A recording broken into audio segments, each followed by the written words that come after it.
The multiverse is typically thought of as an objection to theism, but tonight we're actually going to be looking at an argument for the multiverse based on theism. It's really interesting. I'm very excited to be joined for a third time by Dr. Klaas Kraay. Hello, Dr. Kraay. Hello, and thanks for having me for a third time. It's wonderful to be here. You can guess that if I've had a guest on for a third time, they're really good. So this will be a great interview, and I'm looking forward to it. This is going to be based on a paper that you published. I think it's titled Theism and the Multiverse. Theism, maybe possible worlds in the multiverse. Yeah. Yes. So really interesting, and we're just going to try and unpack it step by step. So let's just begin like this. I had my questions pulled up. Okay. So can you just give a brief overview of what you try to show in this paper?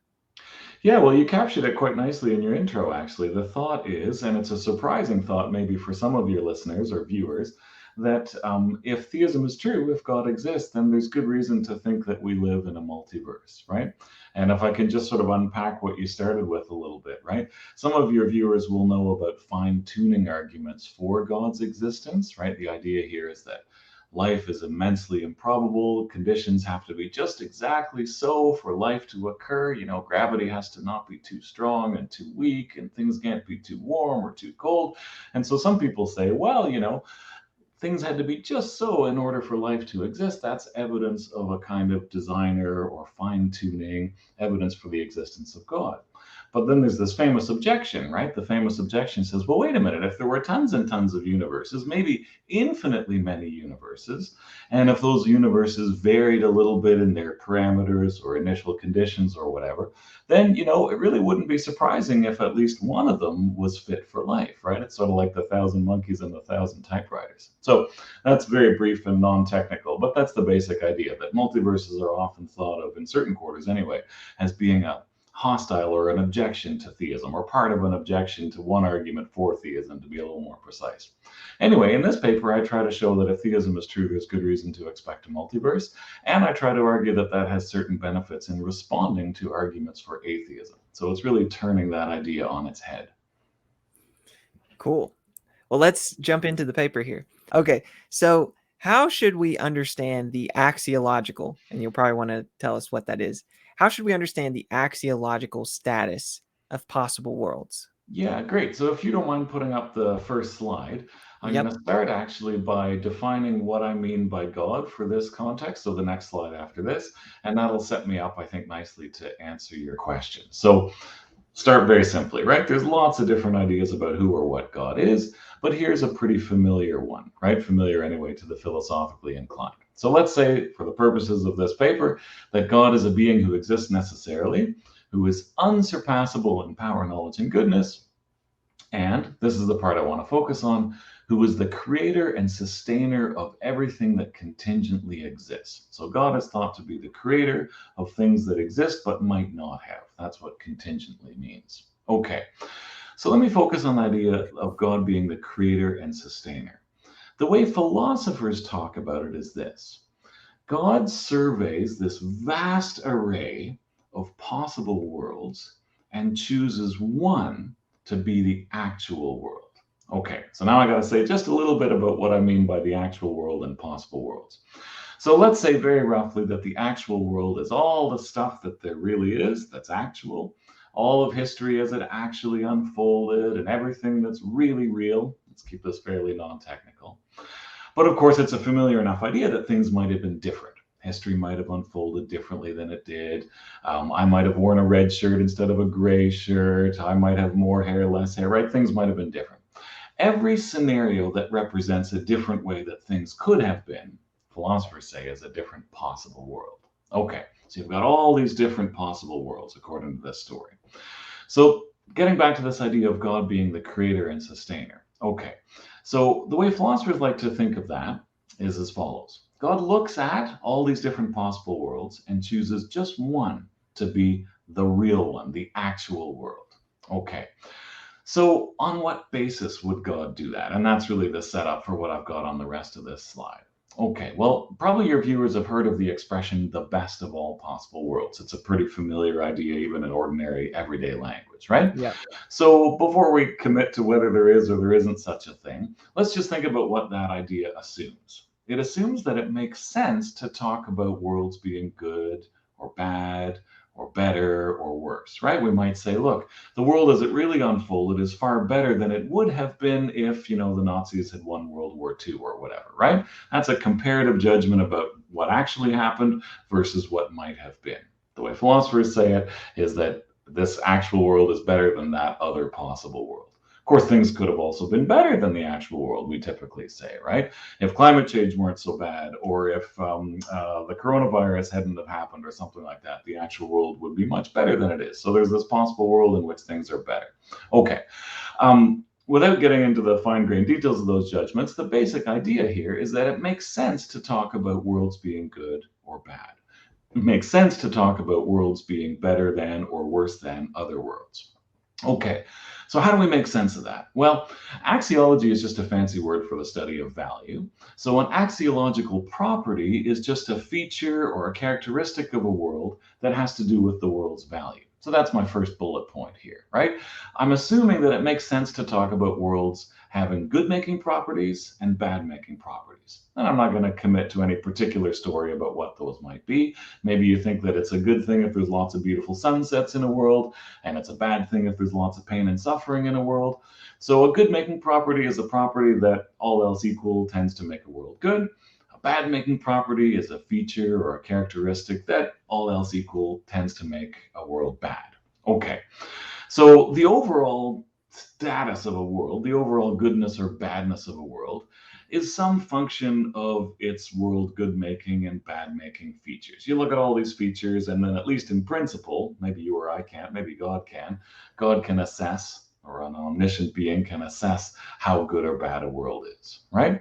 And so the idea here is that the goodness or badness of a world is an objective matter, right? And that you can make these absolute and relative judgments. Okay. Hopefully that's all pretty intuitive. The last 2 points are a little bit more subtle. I won't spend a lot of time on them. The third point here is the idea that whatever these features are, the good making and bad making features of the world, they couldn't have been different.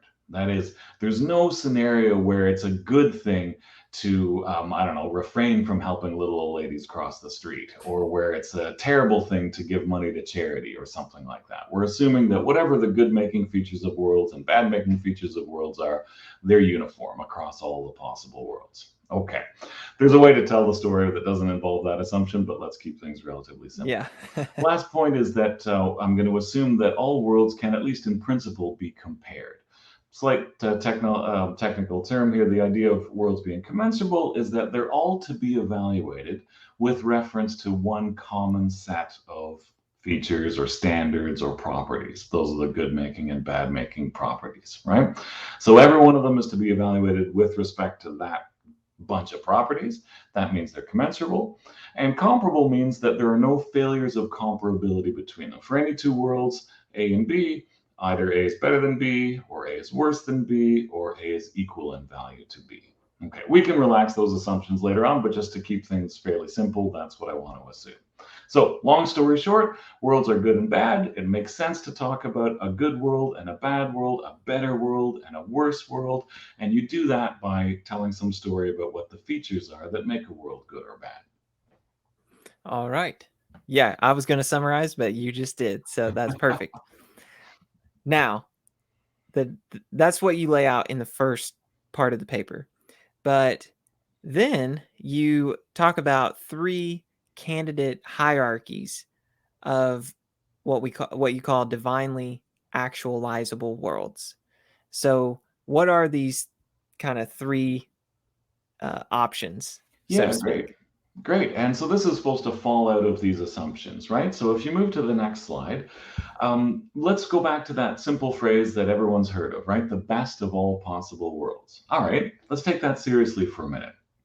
Some people say, some great philosophers have said, that there's exactly one unique best of all possible worlds. So you've got this hierarchy of worlds, and there's exactly one at the top.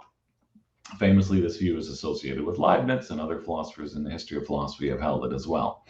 Okay, so that's the idea of point one here. Maybe there's exactly one best of the lot, one unsurpassable world. Okay, well, here's a different scenario, right? You might think, okay, pick some world, pick the actual world. Okay, there's a fact down in downtown Toronto, there's a beach called Cherry Beach. I take my kids there sometimes. All right, there's a fact, let's say, about how many grains of sand there are on Cherry Beach. Okay, and the tides could have been different, and maybe they put some sand there and they might have put a bit more or a bit less. So you can imagine a world that's just like this one, except it has, one more grain of sand on Cherry Beach or one less grain of sand on Cherry Beach. Suppose that represents a serious alternative to the actual world. Everything else is more or less the same, but there's one more grain of sand. You might say, well, that world's no different in value from this world. However good or bad the actual world is, that world with one more grain of sand isn't going to be any better, isn't going to be any worse. Okay? Or maybe you want to say these two trees that are a certain distance apart, they might have been slightly closer or slightly farther, right? The basic point, of course, is this. You can come up with trivial seeming differences between two worlds, and you might say, yeah, those worlds are just as good as any other. So if someone says there's a best of all possible worlds, one response would be to say, yeah, but couldn't there be just a very teeny difference and that world would be just as good? And couldn't you iterate that over and over again? And then pretty quickly you're in scenario two, right? That there's a tie at the top and it's an infinitely many tie. There's infinitely many equally good top members of this collection of possible worlds. Okay, so that's a different story. The third story, of course, is this. The third story says, you know what? This is all a mistake. For any world that there is, there could be a better one. There's no such thing as a perfect world. There's no such thing as a best of all possible world. Just like there's no such thing as the largest positive integer. For any integer you can name, I can name a bigger one, right? For any world you think of, I can imagine a slightly better one. Or indeed, for any world there is a slightly better one, or a vastly better one. So on this third story, there's an infinite hierarchy of increasingly better worlds. So those are the three hierarchies. Yeah. And it seems like the way that you lay this out in the paper is those are the three options based on this story we're telling about, hey, we're looking at all, we've got all these possible worlds. When we compare them, here's basically the three options that we've got for how things pan out when we compare them. Either there's one best one, there's infinitely many tie at the top of really, really great worlds, or there just is no best world. Exactly. So once you do that, though, you lay this out in the paper, it kind of forms what seems like a trilemma for theism. Whichever one of those you pick, it's supposed to be a problem for theism. So can you lay out what the objections are to theism based on each of those options? Yeah, perfect. And they're right here on the slide, right? So now there are lots and lots of different objections to theism, but here are three. And as you rightly said, each one corresponds to one of those models or hierarchies, right? And remember, only one of these stories can be correct. Either there's one unsurpassable world, or there's this big tie, or there's no unsurpassable world. And so on any of those scenarios, there are lots of arguments for atheism, and here are some prominent ones, or maybe families of ones, if you like. So here's the very first one, and this might be familiar to your viewers, right? So suppose there's a best of all possible worlds, right? Suppose there really is such a thing. Well, someone might say, well, that's what we would expect. If there were such a world, that's the one we'd expect God to make, right? Certainly that's what Leibniz thought, for example. But people are going to say, look around you. Look at all the pain and suffering in this world. Look at all the imperfection. Look at all the ways that it could have been better. You look around the world a posteriori, right after experience, your experience of the world shows you, according to this objection, that this world that we're living in is not the best of all possible worlds. So that's a problem for theism. Theism predicts, according to this argument, that everything should be, that this around us, this actual world should be the best possible one, but that's not what we find. So therefore, God doesn't exist, right? Now, On the second model, so remember the second model is there's this big tie for first place, right? And by the way, someone might say, why does it have to be either one or infinitely many? Couldn't there be like a tie, a seven-way tie at the top? Well, maybe, right? It's hard to imagine what the principled grounds would be for saying there are 7 unsurpassable worlds and not 8 or 9 or 10, right? If you sort of look at this trivial difference argument. So that's why I'm setting that aside. But in any case, here's the thought, right? Some people have said, well, God's got to have a really good reason for picking this world to be the actual one as opposed to that world. It's controversial, of course, but people say that. God's got to have a really good reason for picking this one over that one. But if there's this big tie, people have said, God couldn't have an adequate reason for picking this over that. Right? I mean, if they're indistinguishable in terms of their goodness, why would God pick this one instead of that one? God couldn't have a rational basis for doing it, right? And so that's meant to be a problem for theism if you assume that God must have a rational basis or a sufficient reason for choosing the actual world as opposed to some other one. Okay. But now let's look at the third scenario. The third scenario, right, is this infinite hierarchy of better and better worlds. You might say, well, we're going to avoid those problems that I just mentioned if we say there's this infinite hierarchy. Well, says the critic of theism, not so fast. Here's a very interesting argument for atheism, and here it is. If there's no best of all possible worlds, then if God picks any world to be the actual world, God could have picked a better one. Right? I mean, that just follows from the scenario that we're talking about. No matter what world God picks, maybe it's world 1 million. Well, God could have picked world 1,000,001 or world 2 million or world 100 million if you're numbering them going up, right? So no matter what God picks, God could have picked a better world. And then here comes the twist. If God could have picked a better world, God could have performed a better action in picking that world. And if God could have performed a better action, then God could have been better. And that's supposed to be the problem for theism, because, of course, on theism, God can't possibly be better. God's supposed to be unsurpassable in goodness and power and so forth. So that's an a priori argument, an argument that's prior to experience for atheism, simply saying that no matter what world God picks from this infinite series, God could have picked a better world, which means that God could have done better, which means that God could have been better. So it seems like no matter which hierarchy you favor, there's a challenge for theism here. That shouldn't be a surprise, I suppose, for anyone in this debate, but that makes it a kind of trilemma for theism. No matter which hierarchy you pick, there's this objection waiting for you. Very good. Now, before you offer your solution, the solution you endorse to the trilemma, can you clarify what it means for God to actualize a world? Yeah, it's useful if you can move the slide forward. It's useful to just sort of clarify this in case people aren't familiar with the jargon here. And I'm going to want to distinguish between worlds and universes, so it's important that people be clear about that. Okay, so actualizing a world means that God picks a world to be actual, on theism anyway, right? God is the creator and sustainer of all that is. Philosophers understand that to be choosing one world to actualize instead of all the others. Okay, so when I talk like that, it might sound like this, that God is somehow outside all these possible worlds, sort of surveying them all from some vantage point exterior to the set, that God has to create some stuff, and that maybe this is the third point here, that God determines every feature of the world, and that God does so all at once from the very beginning, right? Well, the first two of those assumptions, I think, are false. And the latter two, I think the theist doesn't necessarily have to buy into. So let me explain what I mean. First thing is this: according to this way of talking, there's no such thing as a vantage point outside all of the possible worlds. Instead, what it means to say that God exists necessarily is just this, that God exists in every possible world.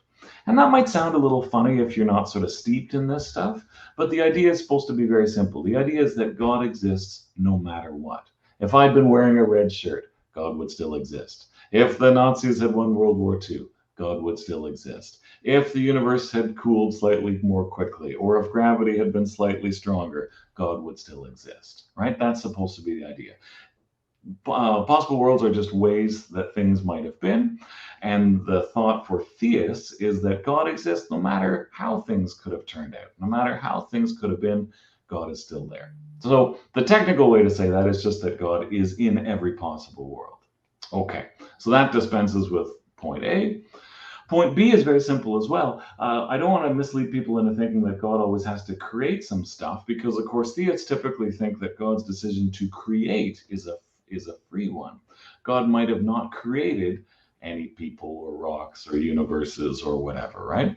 Suppose that God had created nothing, right? Well, then God would still exist according to this model anyway, because God exists necessarily. So there would still be an actual world, and that world wouldn't contain me and you and rocks and planets and so forth. It would just simply contain God and whatever else there is that exists necessarily, right? So even if God doesn't create anything, there still is an actual world. So actualization is the word that I'll reserve for making a possible world actual. Creation is the word I'm going to use for making, spatio-temporal stuff like me and you and rock and a universe and so forth. Okay. So the third one, I can do this a little bit more quickly. Some theists think that God decides everything, determines every single feature of the world, but not all theists think that, right? If you think there are random events, then you must think that God doesn't determine exactly how they're going to go. Or if you think that there are creatures who have libertarian free will and that's incompatible with God deciding how creatures are going to act, well, then God doesn't determine every feature of the world on that model either. Right? Finally, some theists might, I suppose, say that God determines everything all at once at the start of the world, so to speak, right? But the theists don't have to say that, right? God might, after all, intervene in a world as it unfolds, perform a miracle, come to earth, whatever, right? It's also worth mentioning here that God is not only thought to be the creator of everything that is, but also, traditionally anyway, God is thought to be the sustainer of all it is. So God holds the contingent things that exist in existence at each and every moment, right?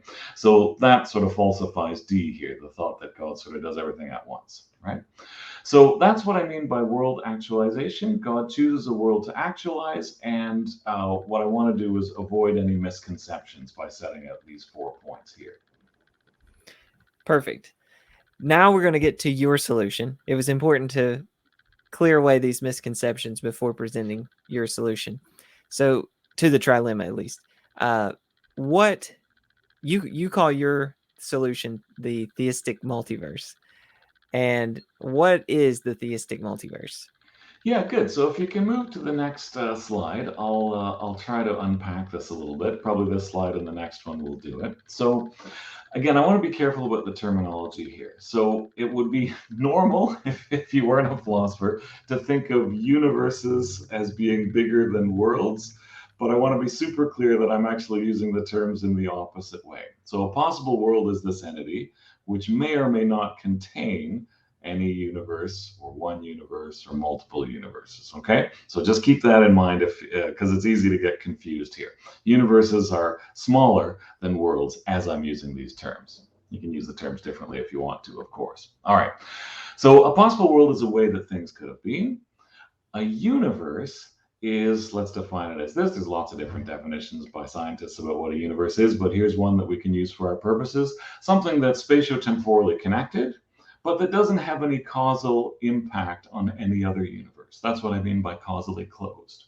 Okay, we don't have to get too deep into the weeds here, but that'll do as a definition of universes. There are lots of other definitions, though.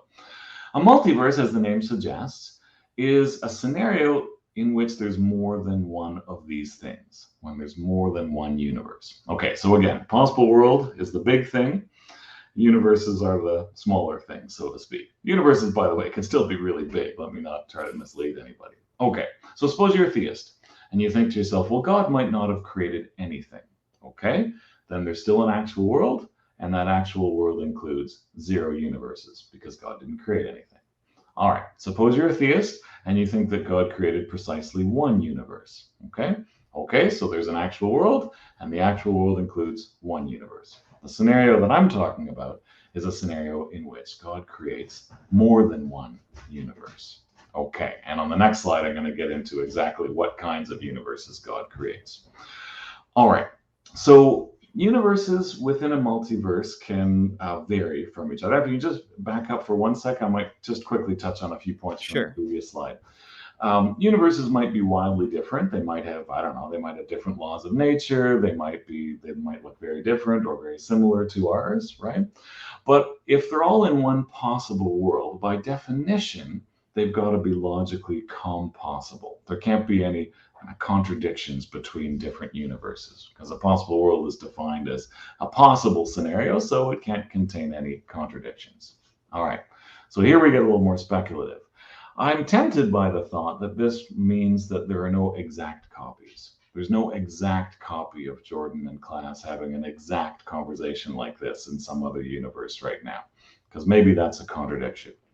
Well, that's controversial. I think probably most philosophers believe right now that you could have exact copies, exact duplicates. So, according to that scenario, there's another universe somewhere that's spatio-temporally distinct from ours, where this exact conversation is unfolding, right? Okay, so there's going to be some controversy there. Last thing, and I won't say much about these 4 points, but the 4 points at the bottom of this slide are meant to suggest that you can tell the same sort of story about what makes universes good and bad as I did for what makes worlds good and bad. So I'm going to say there are universe good making properties and bad making properties, and they couldn't have been different, and universes can be compared to each other, and maybe there's one best universe or none or infinitely many. All the stuff that I said about worlds with a few minor variations applies to universes as well. Okay, so that's the setup for this forthcoming story on the next slide. Which is going to be about what kind of a multiverse we'd expect on theism.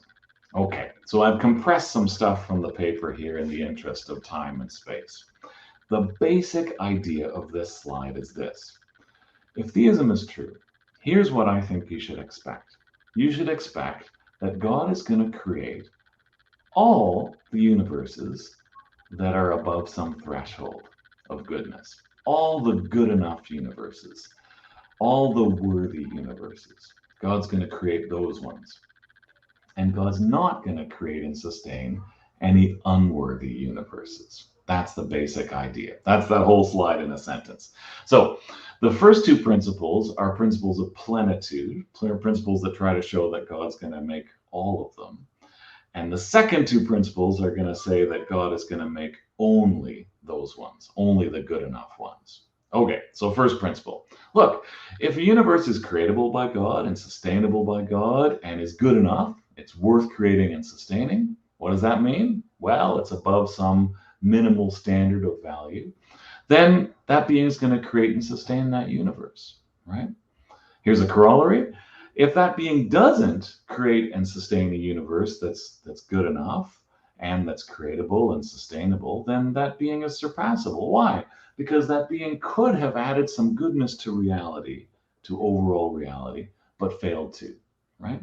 Okay, so those first 2 principles, again, together are meant to prompt the thought that God is going to create and sustain all the worthy universes, but no bad ones. That's the next 2 principles, right?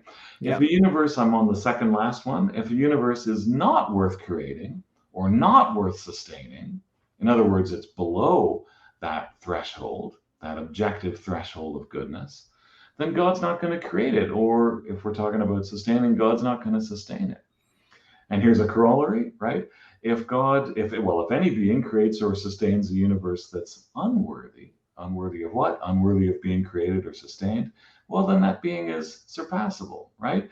If God makes a universe that's not worth making, well, clearly God could have been better. How? By not making that universe that's not worth making, right? So again, first 2 principles are meant to get you the idea that the theistic multiverse is going to include all the good enough universes.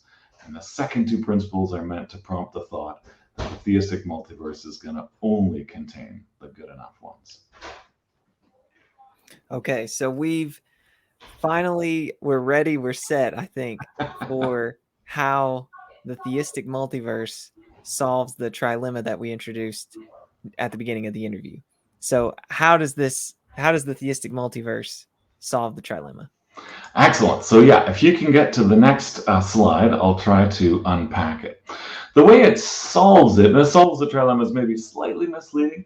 Remember, there were 3 scenarios. What this picture is going to do, I think, is going to eliminate two of those scenarios. So we're going to be left with just one. And then we'll talk about that one at the end.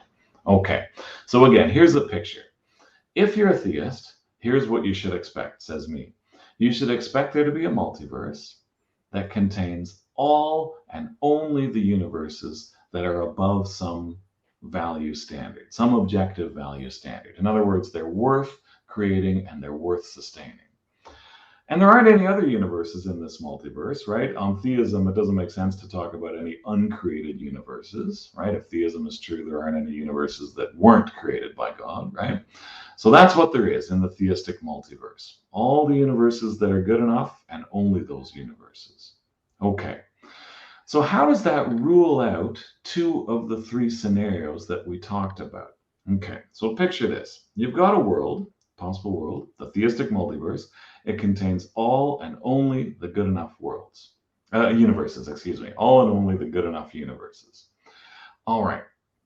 Could there be some other world that is equal or better to that world?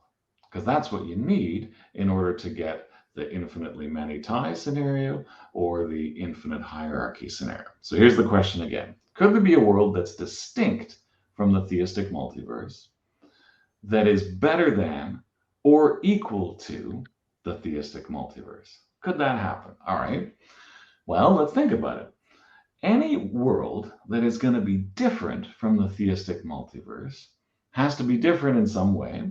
It has to either not include all of the good enough ones, or it has to include one of the unworthy universes, right? So that's my point A and B here. Any world that's different from the theistic multiverse either includes an unworthy universe, or it fails to include a universe that's good enough, right?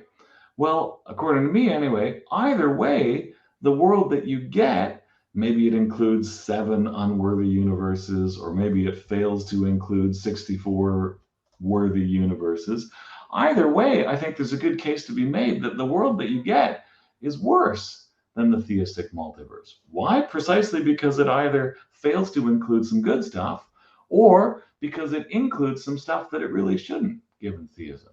So it's not going to be tied. This other world that we've constructed in our minds is not going to be equal in value to the theistic multiverse. It's not going to be better. There are principled reasons for thinking that any such world is going to be worse.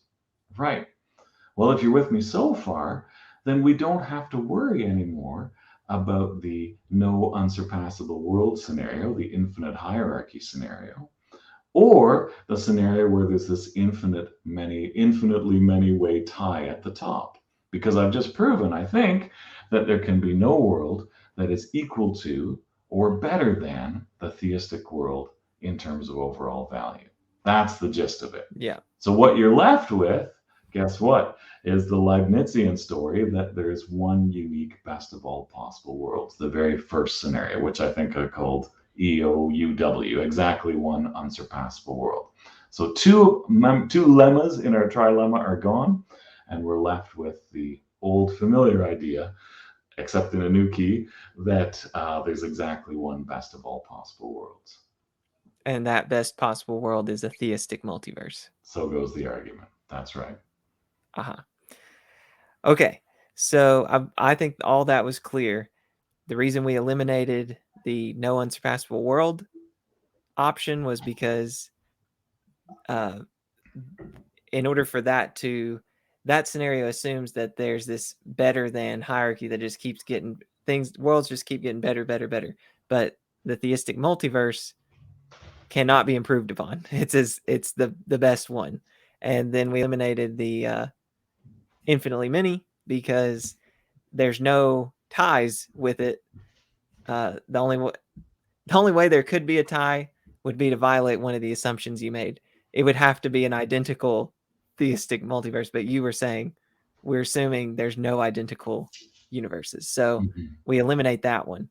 And yeah, we're left with one best possible world. Okay, now, how might the critic object to this solution, to the trilemma? Yeah, good. So I don't want to misrepresent what I've done here. This is not some sort of definitive defense of theism against all objections, right? All I've done, at most, what I've done so far is said, look, the theist doesn't have to worry about this argument and that argument. What the theist is left with, however, is still immensely controversial. It's the idea that there's one best of all possible worlds. And why is that controversial? Well, because there's this strong intuition that I mentioned earlier that if you look around, that this is not the best of all possible worlds, right? So if you can maybe turn to the next slide, I can unpack this a little bit more, right? So the upshot of what we've seen so far, if the argument is any good, is that there's just one best of all possible worlds, but that isn't some kind of vindication of theism because there's still this serious argument for atheism, right? Here it is. We'd expect the actual world to be unsurpassable. Okay. But look around. It seems like this world could be better in a lot of ways, right? Okay. Now, there's a huge amount of controversy. I'm not the only person who defends the idea of a theistic multiverse, by the way. The most common, I should say this isn't in the paper, but I should mention this. I think the most common motivation for the theistic multiverse is that people think it helps with the problem of evil, right? The argument I just sketched is obviously a version of an argument from evil, right? Or at least an argument from surpassability, right? Look around you, things could be better. We would expect things couldn't be better if God exists, so therefore atheism, right? So a lot of defenders of the theistic multiverse think that this model, this multiverse model, has a big impact with respect to defending against arguments from evil or arguments from surpassability like that. There's one author who thinks that it's just sort of a knockdown solution to all possible arguments from evil. I'm not in that camp. I think that it reframes the discussion. Maybe it helps the theist a little bit with respect to the problem of evil, but I don't think that that this is really a major solution or even a huge contribution to the theistic response to arguments from evil. Okay, but I do need to make a couple of points. So let's just grant the a priori claim. It is controversial, by the way, but for our purposes, let's grant the idea that if theism is true, if God exists, that the actual world should be unsurpassable. Okay. Here's the thing, and this is the last point on this slide. The person who wants to run this argument can't say, hey, listen, our universe is surpassable, therefore the actual world is surpassable. I don't think that's necessarily going to follow, right? After all, maybe a universe can be improvable, surpassable, while still being above that minimum threshold of worthiness for it to get into the theistic multiverse, right? In other words, the theistic multiverse might well include a bunch of universes, maybe including our own, that are good enough for God to create and sustain, but are nevertheless improvable, okay? So it's going to be difficult to say that the actual world is surpassable on the grounds that our universe is surpassable, right? Remember, worlds, as I'm using the term here, are bigger than universes, even though I know that sounds a little counterintuitive. So if you can move to the next slide, I'll say a little bit about what I think the critic of theism needs to do. The critic has to argue, in response to this argument, not that our universe is surpassable, but that the actual world is surpassable. Okay. Well, what's the actual world on this model? The actual world on this model is the theistic multiverse. What's the theistic multiverse? It's this great big multiverse that includes all and only the universes that are good enough, that are worth creating or sustaining. Okay? So to claim that the actual world is unsurpassable, the critic has to show that the actual world somehow doesn't contain all the good enough universes, or that it contains some unworthy universes. Well, I don't really know how the person could make the former case, although I'm going to come back to that at the end, but let's for now set the former case aside. So here's what the critic needs to do. The critic of theism who wants to run this kind of argument for atheism, the critic needs to show that the actual world doesn't include only good enough universes. In other words, that there's at least one universe that is unworthy. And it's hard to know how she could make that case by talking about some other universe that's not even causally connected to us. So it's probably going to be about our universe. In other words, the person has to argue that our universe is not worth creating or sustaining. Okay? That our universe, with all the evils and horrors and suffering that it contains, is unworthy of being created and sustained by God. So, how do you do that if you want to develop this argument? Well, you might say, look, here's a necessary condition for a universe to be worthy. It's got to have characteristic C. I don't know, here's an example. Everyone's life has to be good for them on balance. Okay. And then you say, look around you. Our universe probably, or our universe definitely fails to have that characteristic, right? Fails to have that. Oh, sorry, I'm going to rephrase it. Someone might say, no, I'm going to say 1 and 2 a little bit more clearly here. Someone might say, look, a universe is not worthy of creating and to be created and sustained if it has this characteristic. I don't know, pointless evil or tons of suffering or whatever. And then you argue that, look, our universe probably has that characteristic or definitely has that characteristic, right? That's what the critic has to do. The defender of theism can object to either step in that argument. The defender of theism might say, well, look, a universe could be worth creating and sustaining even if it contains this feature or characteristic. Or you might concede that, and then you might say, but guess what? It's not the case that our universe contains that. So a quick example, because I feel like I've not been as clear as I could be, right? Suppose characteristic C is a whole bunch of suffering, okay? So suppose somebody argues, no universe is worth creating by God if it contains a whole bunch of suffering, okay? And guess what? Our universe contains a whole bunch of suffering. So atheism is true. Okay, that's the dialectic. The defender of theism can say, well, I don't know, maybe God has reasons for permitting a whole bunch of suffering. Maybe there are reasons having to do with free will or soul making or whatever, right? So maybe it's not the case that no universe is worth creating if it contains a whole bunch of suffering. That's the idea. You can either resist the criterion, or you can say, I accept the criterion, but I deny that our universe instantiates it or exemplifies it or whatever. You're very clear on all this. I don't really feel the need to summarize like I normally do. So, okay, that's the objection. It's basically saying, okay, maybe you're right. I don't have a way of knowing that this multiverse includes all of the universes that meet that threshold T that you described. But it looks like this multiverse does include one of those universes that it shouldn't have included. That's right. That didn't meet that threshold T.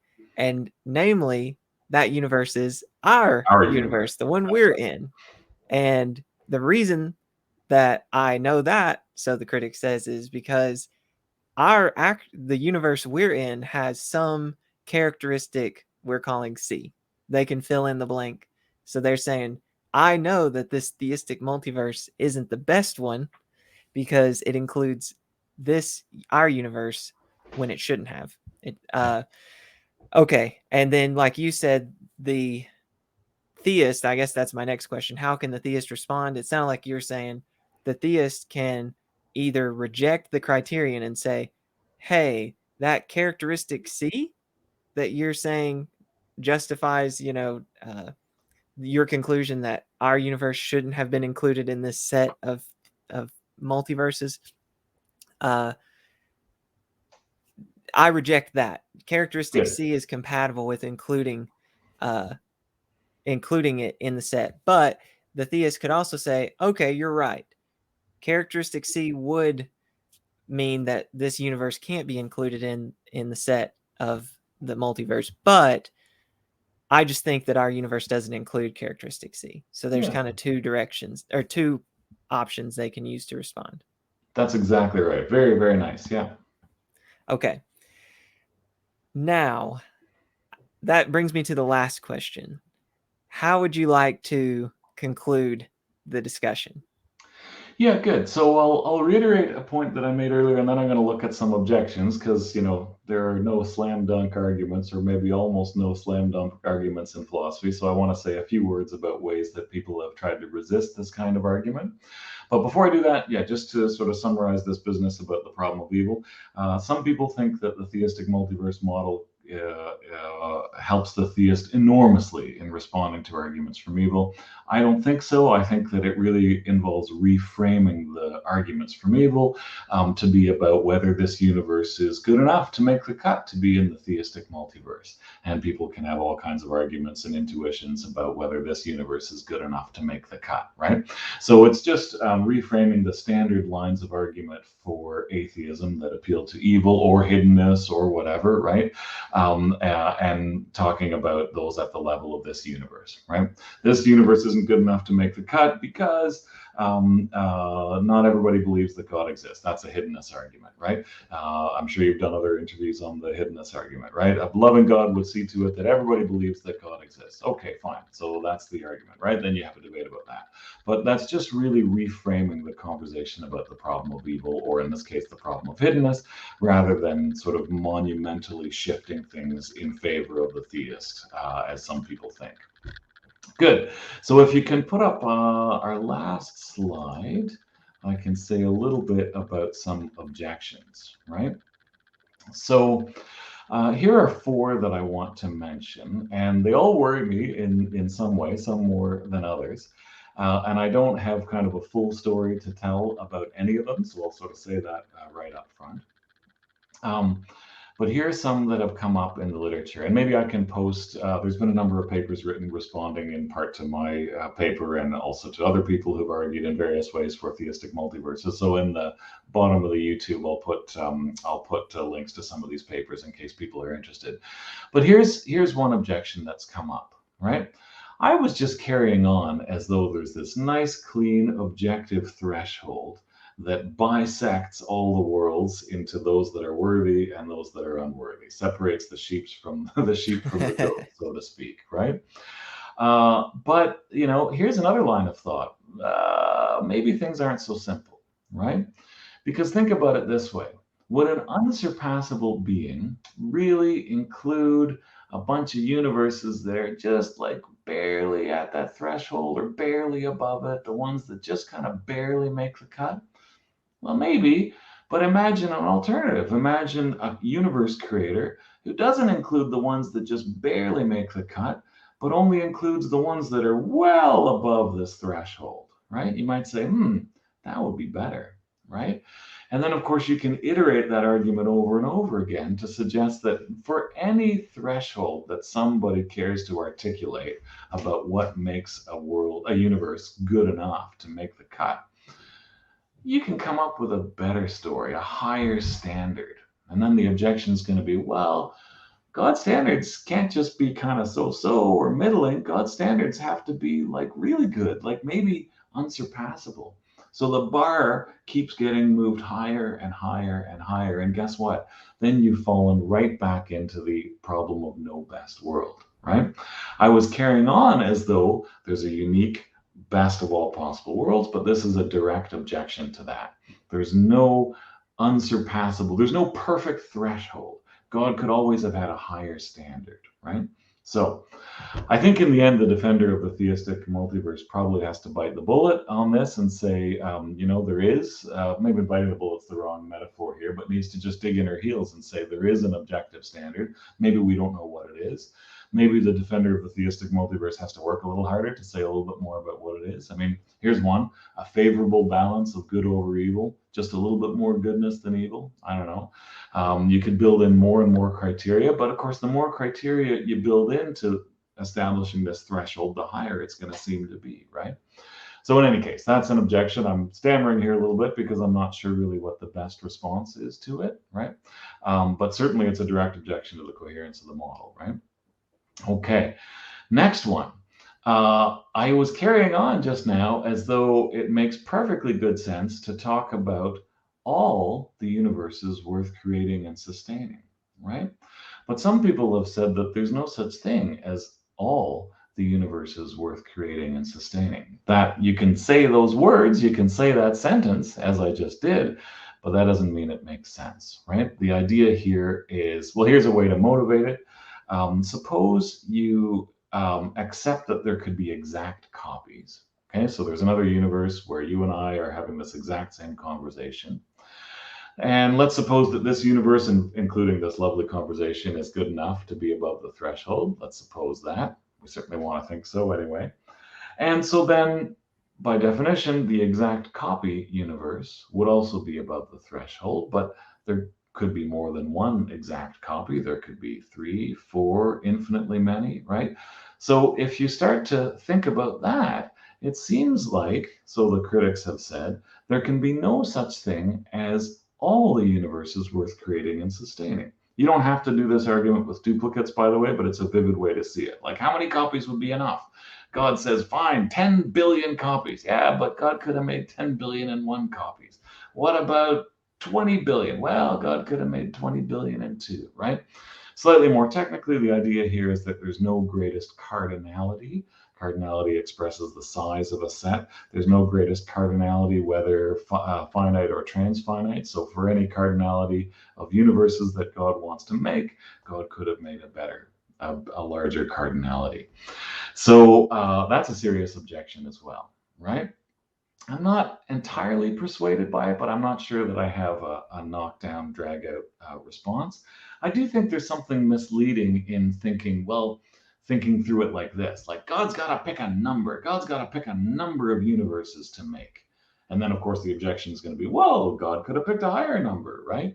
But it's not as though God says, well, look, I'm going to pick 74 universes or Aleph 2 universes or something like that, right? God just creates them all. There's no universe, all the good ones anyway. There's no good universe, worthy universe that God fails to create. So I think it's a mistake to somehow demand of God that God pick a number and then to fault God for not picking the highest number, right? Mm-hmm. But I'm not sure that's a complete response. Okay, very quickly, 2 more. On the model that I've described, there's only one possible world. The only possible world is the theistic multiverse. Why? Because it's the best one and God couldn't fail to pick it. There's no scenario in which God fails to pick the best of all possible worlds. That's controversial, but let's assume it for a minute. So then the only world there could ever be is the theistic multiverse. And people kind of freak out about that. They say, well, that violates our modal intuitions. Of course, there are different possible worlds. I mean, I started, didn't I, with this whole model of there's all these possible worlds and God surveys them and picks one to make. And now suddenly we're at the end of the interview and suddenly there's only one possible world. Well, that seems a little bit off, doesn't it? So I feel the force of that objection, to be sure. My tentative limited proposal has been to say that what you really want to say here is that you can say the things you want to say about worlds by appealing to universes. So here's the idea very briefly. I've used the scenario a couple of times. I might have worn a red shirt instead of a gray shirt. Traditional way of talking, there is a different possible world where I wear a red shirt instead of a gray shirt. New way of talking. What it means to say that I could have worn a red shirt is just that there's some other universe in the theistic multiverse in which I, or maybe my counterpart, is wearing a red shirt instead of a gray shirt. Okay, so that's a bit of a response to it. Finally, if God has to pick this universe, if God has to pick the theistic multiverse in order to be unsurpassable, you might have some worries about whether God is free, right? If God, in order to be free, requires alternate possibilities, alternate worlds that God might have actualized instead, and there aren't any, then you might say God isn't free, right? And if God had to make the theistic multiverse, you might say, well, isn't God supposed to be worthy of thanks and praise? But if God couldn't have done otherwise, is God really worthy of thanks and praise? So there's a cluster of objections there about freedom and thankworthiness and praiseworthiness. I'm not going to try to solve them or respond to them. There have been proposals advanced that go some way towards responding to these concerns. These are concerns for the theist, of course, in particular. But I don't think these worries are unique to the multiverse. These worries are worries for anyone who says there's a best of all possible worlds, and by the way, that's the world God's going to pick. right? Yeah. Because as soon as you say that, it sounds like, oh, God has to pick it, so God can't be free, and therefore there's no point in thanking God or praising God for doing it because God couldn't have done otherwise. So the multiverse is actually not central to this objection. What's central to this objection is the idea that there's a best possible world, whether or not that's the multiverse. So it's worth mentioning this cluster at the end here. It's an important kind of objection or collection of objections, but it's not particular to multiverse stories. Well, this was a great paper, and I had a really great time discussing it with you. Before you go, one of my patrons submitted a question for you, and I'm pulling it up now. He texted it to me. So let me just read it. In a benevolent multiverse where only net good universes exist, presumably some of them will be slightly anti-inductive. For example, a universe like ours, but with a few slight deviations to Newton's laws here and there. That universe would still seem to be a net good universe. But if all such good universes exist, there would seem to be many more slightly anti-inductive universes than completely inductive ones. Would this undermine our basic inductive intuitions, since we would expect to be observers in the more common type of universe in the ensemble of anti-inductive universes? And is this cause to reject the what he's calling benevolent multiverse view? Yeah, great. I don't know that I'll fully be able to satisfy the questioner here. I think it's a terrific, terrific question. A couple of quick points. So I wouldn't want to say that the multiverse is benevolent. The way the phrasing of the question, I'd want to push back a little bit, right? It's God who's benevolent, not the multiverse, right? The other thing I'll push back on is this idea of net good. I never said that for a universe to be worthy of being created and sustained, that it must have that it's sufficient for that there be a favorable balance of good over evil, right? That might be a necessary condition, but I rather doubt it's a sufficient condition. So I'd want to push back a little bit there. Third point I would make is that it might be the case that even slightly anti-inductive universes are not worthy of being created and sustained by God. I'd have to think about that more, right? I suppose the point of the modifier slightly is to keep them in the club, so to speak. They're only slightly anti-inductive, so surely you're going to say they're good enough to be in the theistic multiverse. Good. I wish I could say much more than this, but I actually just a couple of days ago reviewed a paper, and I can't talk about it because, of course, reviewing is confidential, but the paper wanted to make a similar kind of argument that the theistic multiverse raises some skeptical worries. That's really what this objection is trying to do. And the author of the paper, I thought, had an excellent kind of response to that precise kind of argument. So I hope this paper is published. I haven't given this much further thought myself on whether there are good ways to resist skeptical implications of multiverse scenarios. But yeah, I think it's a very, very interesting challenge, and it's one for sure that's been underexplored in the literature. So, but I hope this paper is accepted, and that'll be a contribution on this front. Well, perhaps do you get notified if it gets published or Oh, not? I'll find out at a certain point. Sure. Yeah, that would be cool to follow up and check it out. Yeah, if it does, I will put a link to it in the YouTube channel. All right. Well, thank you so much, Dr. Kraay. I always enjoy interviewing you, and I feel like I learned so much. Well, thank you. It's a great pleasure doing it. Thanks for having me back again. All right. For the viewers, I highly encourage you to go check out the two other interviews that I did with Dr. Kraay. One was on pro-theism and anti-theism. Is it a good thing or a bad thing that God exists? Yeah. And the second interview was about gratuitous evil. Does God permit pointless evils? And both of those I learned a lot, and I think you will as well. So go check them out. Thank you for watching, and we'll see you next time. Thanks so much.